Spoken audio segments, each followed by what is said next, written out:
Di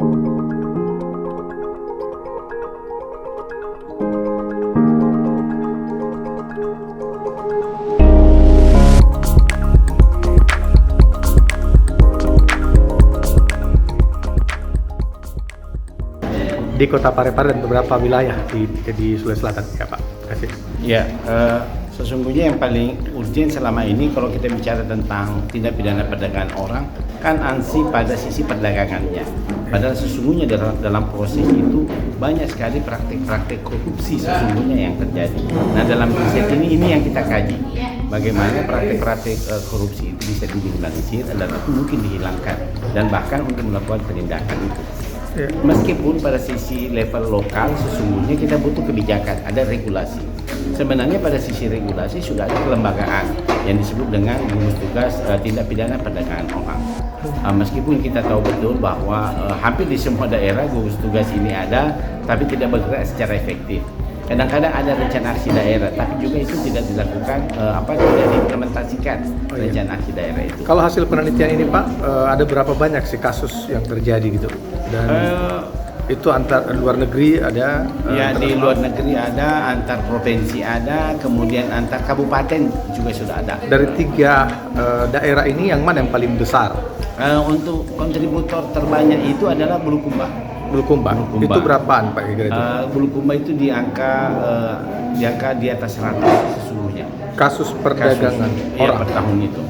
Dan umumnya menjadi tenaga kerja atau seperti apa? Sebagian besar menjadi tenaga kerja ilegal di luar negeri. Kemudian ada juga yang marak sekarang ini adalah prostitusi lokal. Prostitusi antar kabupaten.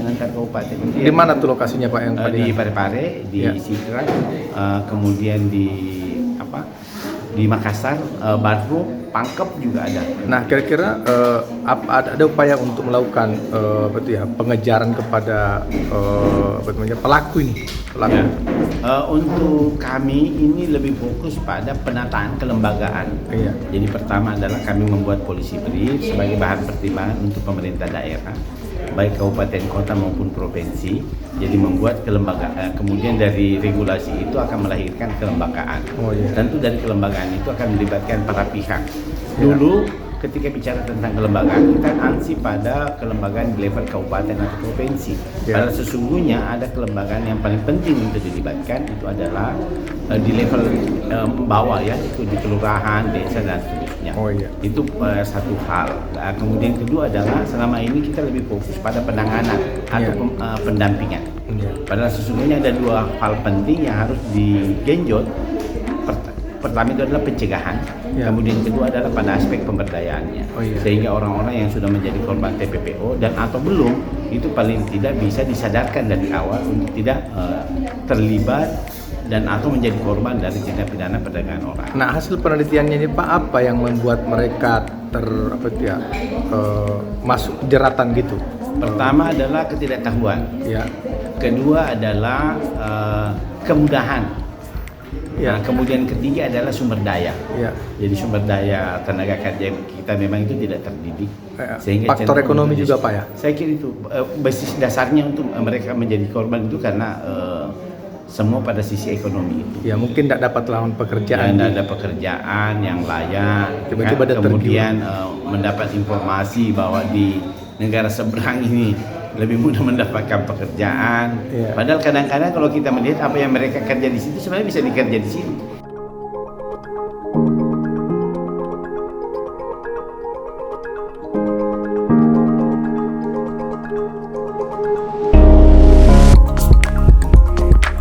Ya, kalau kita lihat tadi sebelumnya ini tuh dari sekitar 12 orang ya, 13 orang dan meliputi unsur dari perguruan tinggi, dari organisasi perangkat daerah OPD, dalam hal ini ada dinas pemberdayaan perempuan, ada dari dinas tenaga kerja, teman-teman dari kepolisian, kemudian teman-teman dari organisasi masyarakat sipil. Nah, kira-kira apa yang ingin dicapai gitu? Bukan sekedar hanya mudah-mudahan ada implementasinya. Yang kita mau usung ini ya, police brief yang akan kita buat ini seperti apa ya kira-kira? Adalah lanjutan dari proses sebelumnya yang kemudian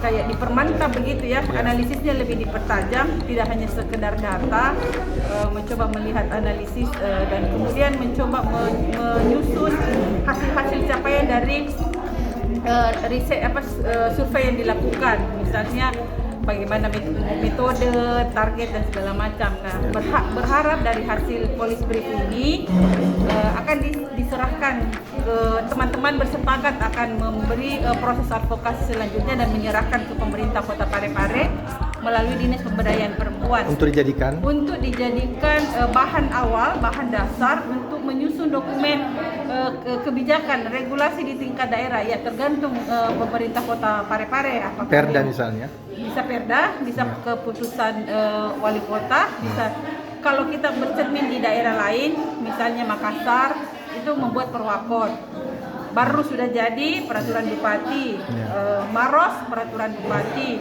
begitupun juga Goa. Jadi bisa saja, tapi tergantung dari pemerintahnya. Kita sebetulnya berharap jika ini dibuat dalam peraturan wali kota, ini sudah bisa menjadi cikal bakal untuk dinaikkan rate-nya menjadi peraturan daerah misalnya, atau dinaikkan levelnya. Ya, ini tadi saya dapat informasi bahwa ini akan juga dilaporkan ke Kapolri atau Kejaksaan. Apa ya sebetulnya kalau dari kasus ya, karena ini kan berbicara tentang kejahatan kemanusiaan, TPPO itu kejahatan kemanusiaan, dan memang berbasis ada G2G lintas negara, ada dari kabupaten ke kabupaten atau ada dari provinsi ke provinsi.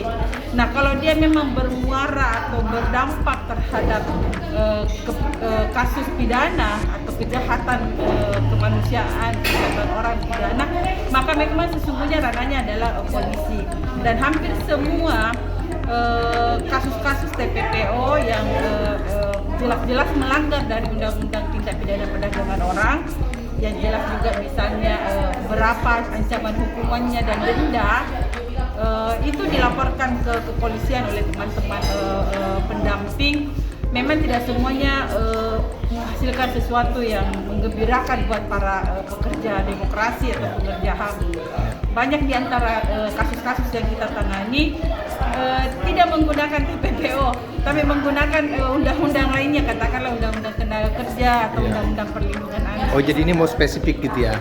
Seharusnya karena kan ada undang-undangnya dan secara spesifik memang juga kasusnya spesifik. Misalnya ada kementerian khusus memang menangani. Dia di bawah Kementerian Pemberdayaan Perempuan dan Perlindungan.